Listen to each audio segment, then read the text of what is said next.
Before this match, we were 9th.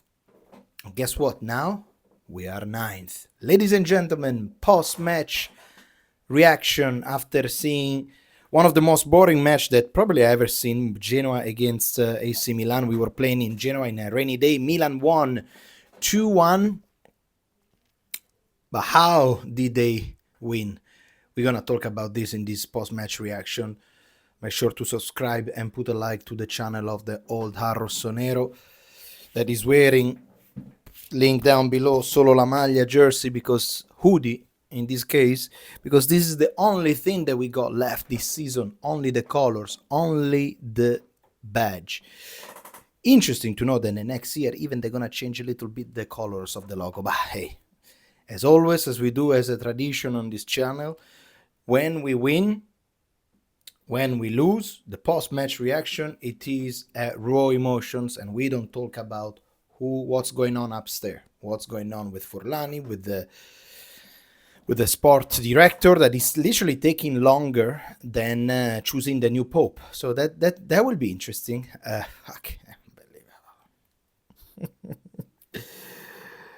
What if this is probably the biggest what if of the season, you know? What if the team was in the hands of somebody trusted by the team, let's say a Conte in the beginning of the season? Okay, you don't want to get a sport director, but at least get a coach that can also act as a manager. You got all the ingredient perfect on few coaches, and one, for example, was Conte, that took literally in Napoli that last season was 10th. Now they're up to winning the Scudetto. Imagine what he could have achieved with the right direction, with the right investment, with the right mercato in this team. We will never know. We will never know. And this is the biggest regrets that we have in the season. And I'll say it one more time. The biggest regrets of the season is not be able to compete for anything at this moment. Well, yes, there is still the Coppa Italia, which is I actually watched Bologna last night playing against Juventus, and Bologna play really well under Italiano, I have to say that.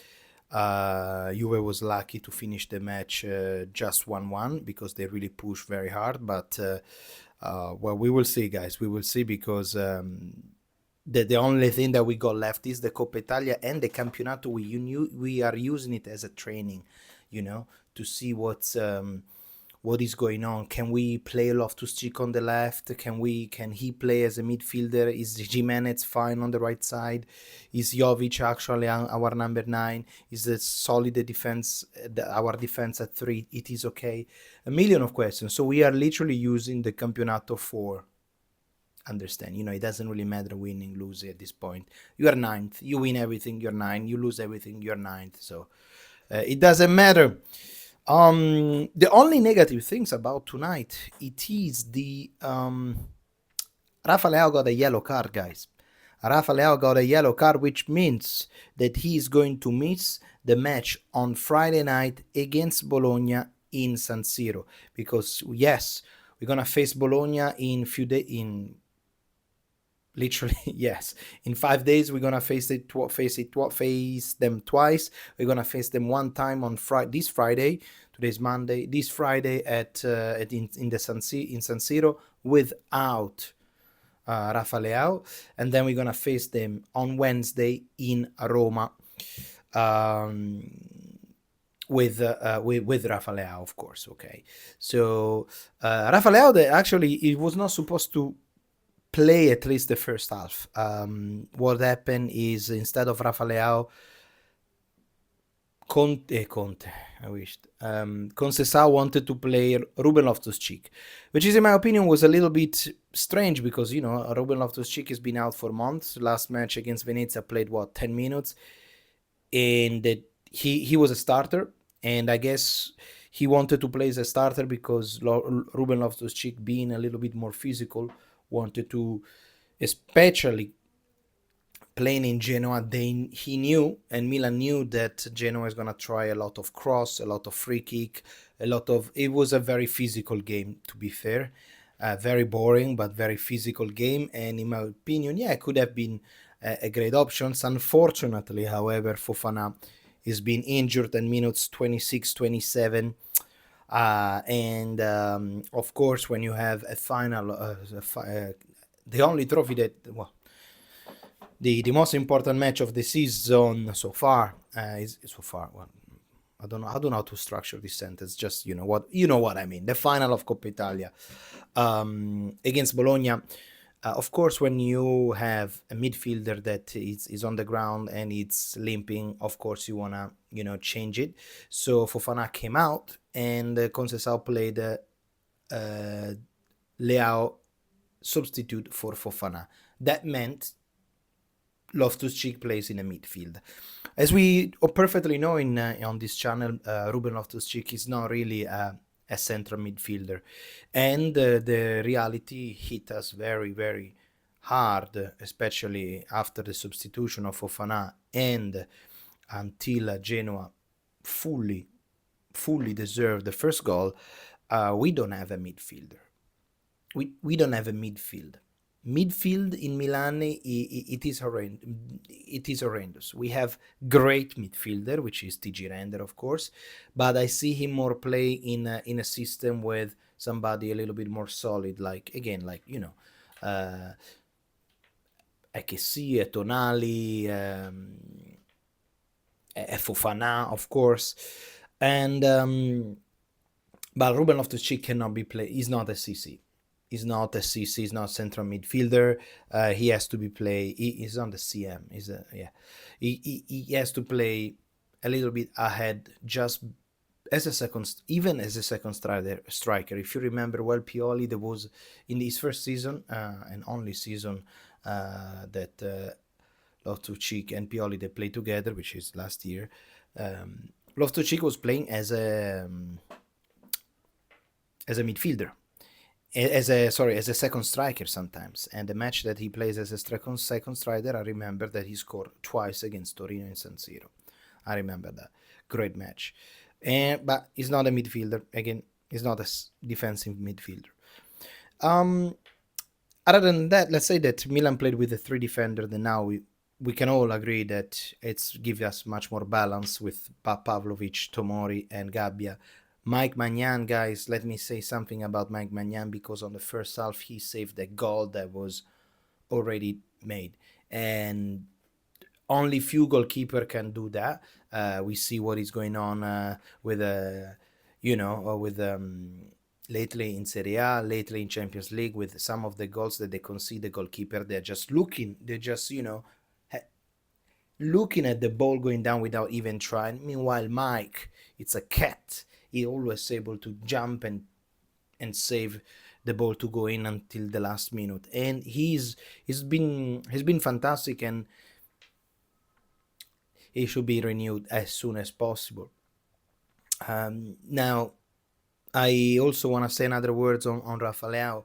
I fully understand that some people are going to be upset to talk about Rafa Leao because he determined the tempo of the match. But guess what? He woke up 10 minutes and Milan flipped the situation. If we don't even have that, the match is going to finish like that, 1-0 with a goal of Vitinha from Genoa.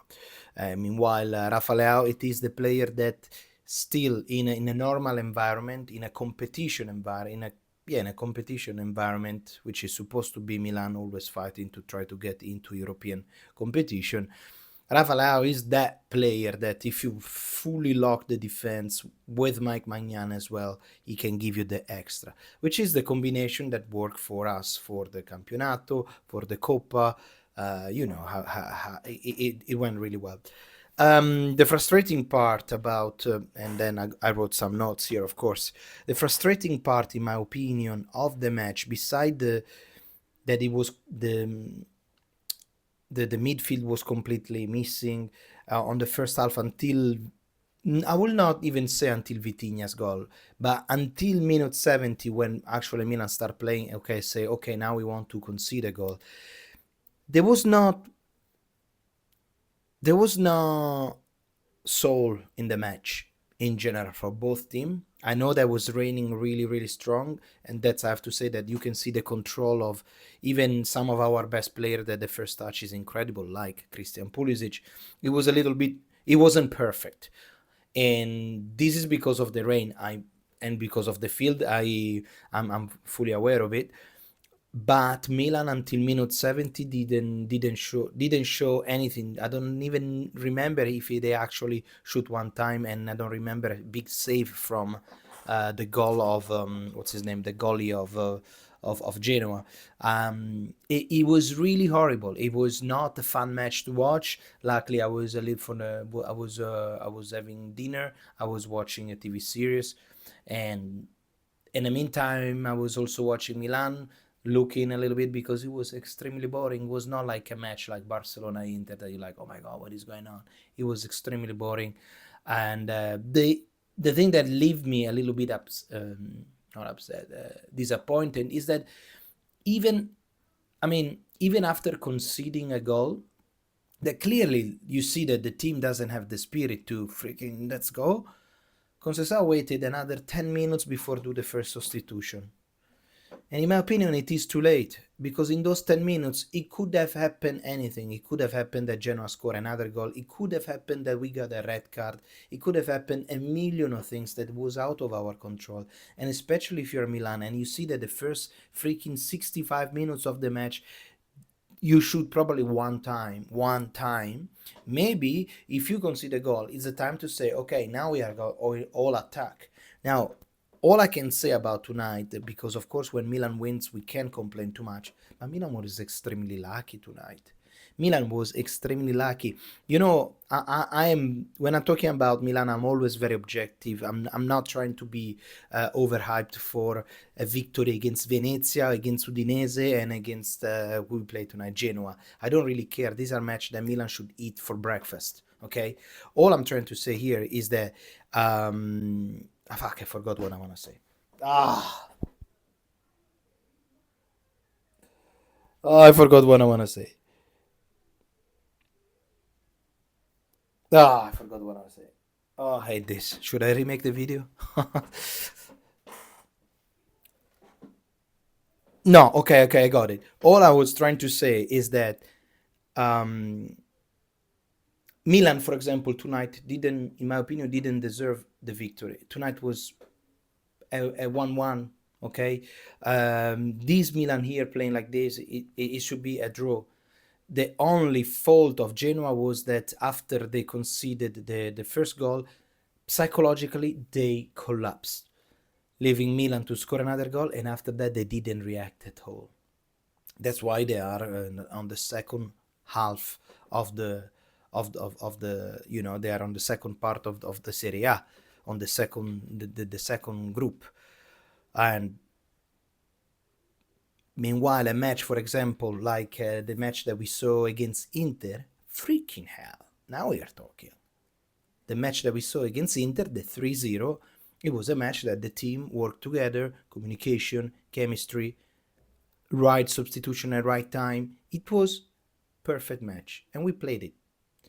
Meanwhile, tonight, the adrenaline wasn't there, the attention wasn't there. Winning, losing this match, he didn't care anything. However, Milan won it, which is good, of course. It's going to be interesting to see what is going to happen against Bologna on a Friday, because we're going to have a taste of what is going to be the final of Supercoppa. In my opinion, both coach and both player, they want to leave some of the best tricks in the pocket without showing it on a Friday. Of course, on Friday, if you win 3-0, let me tell you that there is a chance that Milan is actually much better than Bologna. In my opinion, Bologna is not coming to San Siro to draw. Bologna is coming to San Siro to win the match because they want to qualify for Champions League next year. Milan doesn't really care. It's going to be interesting to see. It's going to be good to have, let's say, a Leao rested until like we were playing a million of match. But it's going to be good to have Rafa Leao well rested before the match of Coppa Italia, because it's going to add a little bit of some, how to say, unpredictable unpredictable factors in the match. But of course, we will see what's Italiano has against us, because it's gonna be tough for sure. It's gonna be an interesting match, and that's really it. This is my post live reaction. Remember to put a big like. Tomorrow we'll probably do a quick match reaction as well after watching Barcelona Inter. I don't know, actually my father is gonna be here, so probably I'm not gonna be able to do it. If I got time, I'll do it. Prediction: Inter to go through. Inter to go through. Anyway, thank you for watching, guys. Always Forza Milan. Sempre.